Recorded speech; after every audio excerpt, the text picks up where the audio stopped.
வணக்கம் ஃப்ரெண்ட்ஸ், இன்றைக்கி என்னென்னு பார்த்தீங்கன்னா ஒகேனக்கலுக்கு தான் வந்துருக்கோம். பாருங்கள், நல்லா தண்ணி ஃபுல்லாக எப்படி போகுது.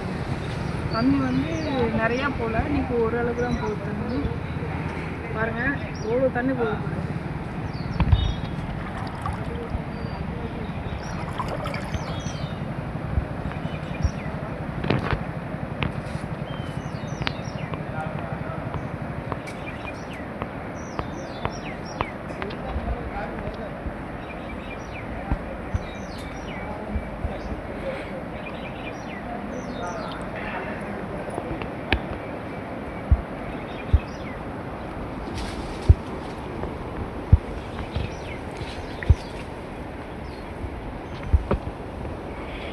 பாருங்கள் ஃப்ரெண்ட்ஸ், நீங்களும் இதே மாதிரி ஒகேனக்கலுக்கு வந்தீங்கன்னா இந்த மாதிரி ஆற்றுல எல்லாம் குளிச்சுட்டு வாங்க. நீங்களும் வாங்க.